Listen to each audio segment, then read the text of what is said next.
அஸ்ஸலாமு அலைக்கும். உறவு சிக்கலுக்கு யார் காரணம்? மருமகளே.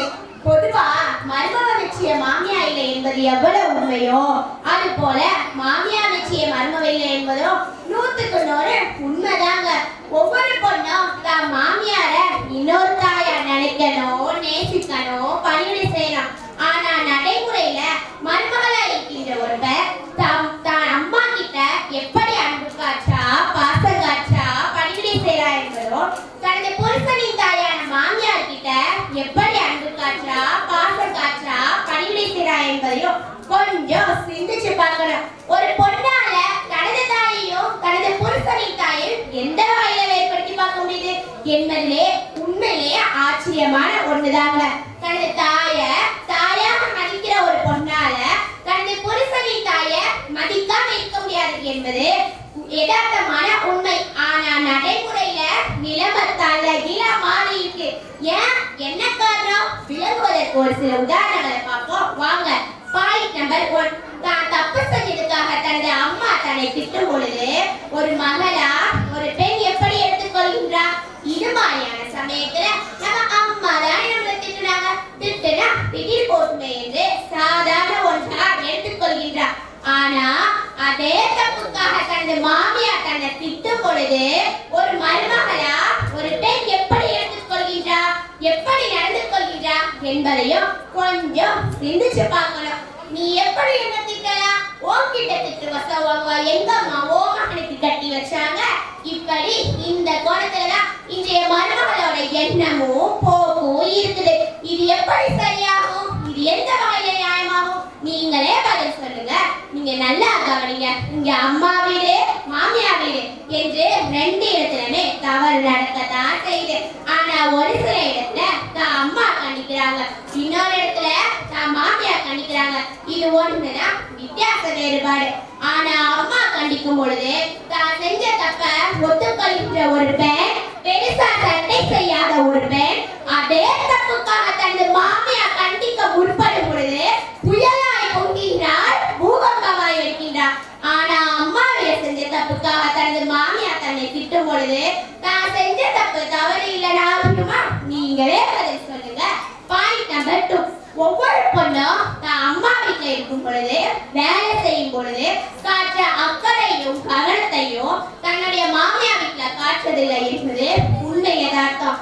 அதுலயும் ஒரே வீட்டுல 2-3 மருமகள் இருந்து விட்டாங்க வைங்க, அதுலயும் வசதி வாய்ப்புகள் கூடுதல் குறைவாக இருந்துட்டாங்க வைங்க, இன்னும் பெரிய பிரச்சனை தாங்க. நான் என்ன வேலை செய்யறது, அவர் செய்யட்டுமே, அவர் என்ன சொல்றது, நான் என்ன கேட்கறது, இப்படி அவங்களுடைய பெரிய போட்டியே நடக்கும். கீழ் இருப்பாங்க தான் இருப்பாங்க. இதை சர்வ சாதாரணமா நடைமுறையில பார்க்க. ஆக இங்க மனுஷா இருக்கின்ற ஒரு பெண் தான் அம்மா வீட்ட தான் மாமியா வீட்ட சொந்த வீடா பார்க்காம ஒரு அந்நிய வீடா தானே பார்க்கிறா. இப்படி ஒரு மருமகள் என்னன்னா கருதினா அவ மாமியாரும் அவளை ஒரு அந்நிய பெண்ணா தானே எண்ணுவா. நீங்களே கொஞ்சம் ஆறாம சிந்திச்சு பார்க்கணும். Point number 3. தன்னுடைய அம்மா, அத்தா, அண்ணன், தம்பி, அக்கா, தங்கச்சி மற்றும் சொந்தக்காரங்க தன்னை பார்க்க வரும்போது ஒரு பெண் முகமலர்ச்சியோடு வரவேற்பாங்க, அன்பா பாசமா ஒட்டுதலா பேசுவாங்க. விருந்து உபசரிப்புன்னு ஒரே தடப்புலதான் இருக்கும். கடல்ல மிதக்கிறதுல இருந்து நடக்கிறது பறக்கிறது வரைய விதவிதமா ருசியா ரகரமா சமைச்சு கொட்டுவாங்க, போடுவாங்க. விருந்து உபசரிப்புன்னு ஒரே தடப்புடன் தான் இருக்கும். உடம்பு சரியில்லாம இருந்தா கூட அதையெல்லாம் சட்டையும் செய்ய மாட்டாங்க, பனியனும் செய்ய மாட்டாங்க. அம்மா அத்தாவை பார்த்த உடனே, அண்ணன் தம்பியை கண்ட உடனே, அக்கா தங்கச்சியை பார்த்த உடனே எல்லாம் பறந்து போய்விடும். அவங்க சலாம் சொல்லி வீட்டை விட்டு கிளம்புற வரைக்கும் ஒரே சிரிப்பும் கூத்தும் மனமாட்டா இருக்கும். அவங்க வீட்டை விட்டு ஒரு வார்த்தை சொன்னா கூட இன்னும் ஒரு வார்த்தை பேசுறே என்று ஒரே வற்புறுத்தலா இருக்கும். ஆனா பாருங்க அதே சமயத்துல புருஷனோட வீட்டுல இருந்து அவனோட அம்மா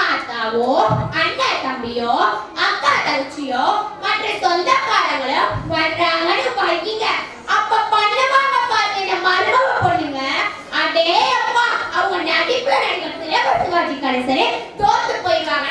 பாருங்க, உடம்பு வலிக்குது, தலை வலிக்குது, இடுப்பு வலிக்குது, குறுக்கு வலிக்குது, இப்படி இல்லாத கொள்ளாத நோயெல்லாம் ஒட்டுமொத்தமா சொல்லி வர வேண்டிய ஆளுங்களை எல்லாம் அப்படியே ஸ்டாப் பண்ணிடுவாங்க. ஒழுங்கா வரவேற்காவிட்டால் பரவாயில்லை, ஒழுங்கா அப்படியே ஒருவேளை வந்தாலும் ஒழுங்கா வரவேற்கவும் மாட்டாங்க, ஒழுங்கா கவனிக்கவும் மாட்டாங்க. இவங்க எப்படா வீட்டை விட்டு போவாங்களே என்று எதிர்பார்த்துக்கிட்டே இருப்பாங்க. ஒழுங்கா வரவேற்காவிட்டாலும் பரவாயில்லைங்க, யாரும் கொஞ்சம் கோச்சுக்கிறாங்க. இஞ்சி தின்ன காரணம் காட்டும் மூட்டிய வச்சிருப்பாங்க பாருங்க, அதே வந்து தெரிவித்தாங்கன்னா சீக்கிரமா கிளம்பி போயிடுவாங்க. இப்படி இன்னும் அனுபவ உண்மைகளை நடைமுறை உண்மைகளை எடுத்து வைக்கலாம். ஆனா ஒரு பாடத்துக்கு ஒரு சில ஒரு பலங்கிற அடிப்படையில ஒரு சில உதாரணங்களை மட்டும் இங்க உங்க முன்னால் எடுத்து வைக்கிறேன். ஆக குடும்ப உறவுகளிடையே உள்ள சிக்கலுக்கு மருமகளே முக்கிய காரணம் என்று கூறி இந்த வாதத்தில் இருக்கிறேன். அஸ்ஸலாமு அலைக்கும் வரஹ்மத்துல்லாஹி தஆலா வ பரகாத்துஹு.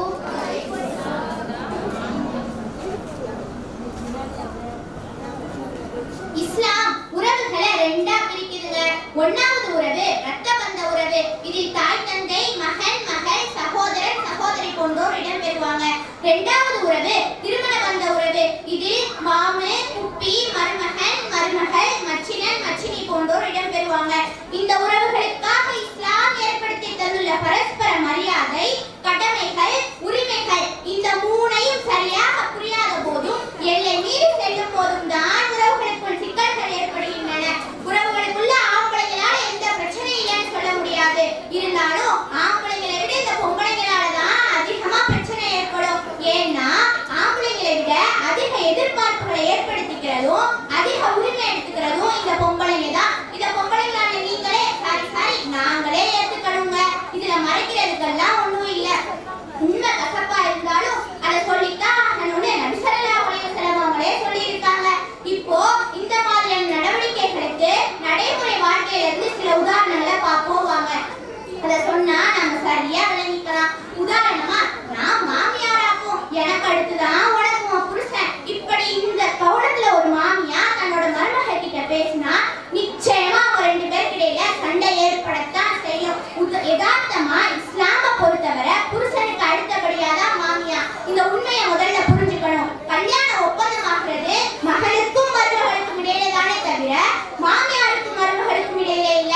அப்படின்னா மாமியார் என்ற கேரக்டருக்கு எந்தவித மதிப்பும் மரியாதையும் இல்லையா என்று நீங்க யாராவது கேட்கலாம். நிச்சயமா உண்டு. எந்த வகையில? ரெண்டு வகையில. ஒண்ணு புருஷனோட அம்மா என்ற வகையில, ரெண்டு மருமகளை விட மாமியா வயசுல மூத்தவங்க என்ற அடிப்படையில. புருஷனோட அம்மா என்ற வகையில ஒரு மாமியா சொல்றத மருமக கேட்கணும், அவருக்கு பணிவிட செய்யணும். இதுல எந்த வகையான மாற்று கருத்தும் இல்ல. ஆனா ஒரு மாமியா தன்னை ஒரு எஜமானியா நாட்டாமையா கற்பனை பண்ணிக்கிறப்பதான் பிரச்சனை என்ற பூதம் வெளிப்படும். நான் வளர்த்த எனது மகனை நேற்று வந்த மருமக என்னிடமிருந்து பிரிச்சு கொண்டு போயிடுவாளோ என்ற பயமும் சந்தேகமும் தான் இதற்கான அடிப்படை காரணம். இப்படி ஒரு பார்வை வந்துட்டா அதுக்கப்புறம் மகனும் மருமகளும் கொஞ்சம் சிரிச்சு பேசுறத கூட இந்த மாமியாரால பொறுத்துக்கவே முடியாது. இன்னும் இத கொஞ்சம் ஒவ்வொரு பாயிண்டா சொல்லி விளங்குவோம் வாங்க. பாயிண்ட் நம்பர் 1, ஒரு மாமியா என்ன செய்வாங்கன்னா தன்னோட மருமக செய்யற சாதாரண தவற கூட பெருசா மிகைப்படுத்தி பிறர்கிட்ட போய் பேசுவாங்க. தன்னோட சொந்த மக செய்யற தவிர ஒரு அம்மாவா எப்படி எதிர்கொள்றாங்க, அதே தவிர தன்னோட மருமக செய்யறப்ப ஒரு மாமியாவா எப்படி எதிர்கொள்றாங்க. இத கவனிச்சாலே இதை விளங்கிக்கலாம். பாயிண்ட் நம்பர் 2, ஒரு மாமியா தான் ஒரு தப்பு பண்ணா அதை சாதாரண ஒண்ணாகவும் அதே தப்ப தன்னோட மருமக பண்ணா மிகப்பெரிய ஒண்ணாகவும் கருதுறாங்க. மாமியாவோட சா மண்குடம், மருமகோட சா பொன்குடம்ன்ற பழமொழியே இந்த பாயிண்ட்ல தாங்க உருவாச்சு. பாயிண்ட் நம்பர் 3, தன்னோட அனுபவமும் பக்குவமும் தன்னோட மருமக கிட்ட எப்படி இருக்குன்றத ஒரு மாமியா யோசிக்கிறதே இல்ல. ஒரு சராசரி சின்ன பொண்ண சரிக்கு சமமா நீங்க சண்டை போட்டு தன்னோட மதிப்பையும் மரியாதையும் தானே கெடுத்துக்கிறது ஒரு மாமியா பழகாகுமா என்று யோசிக்கணும். பாயிண்ட் நம்பர் 4, ஒரு மாமியா தன்னோட மருமக மீது ஏற்பட்ட வெறுப்பை அவ மூலம் பிறந்த பேர பிள்ளைங்க கிட்ட வெளிப்படுத்துறதாங்க இன்னும் பெரிய மோசமான செயல். சாதாரணமாகவே பிள்ளைங்க விஷயத்துல ஆம்பளை பிள்ளை பொம்பளை பிள்ளைன்னு இதே மாதிரி கலை பிள்ளை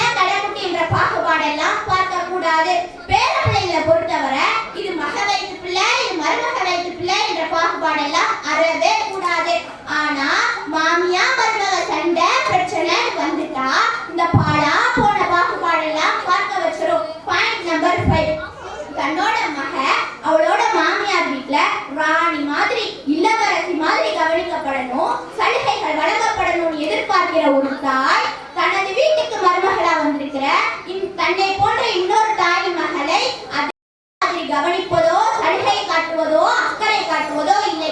இது நியாயமா என்று யோசிக்கணும். சில மாமியார்களோட மருமக வெறுப்பு எந்த அளவுக்கு போயிடுதுன்னா, மகன் செத்தாலும் பரவாயில்ல, மருமக தாடி எடுத்துதான் நிக்கணும் என்ற லெவலுக்கு கூட போயிடுது. நவுதுபில்லா, அல்லாஹ் தான் இதிலிருந்து மாமியார் மருமகளை காப்பாற்றணும்.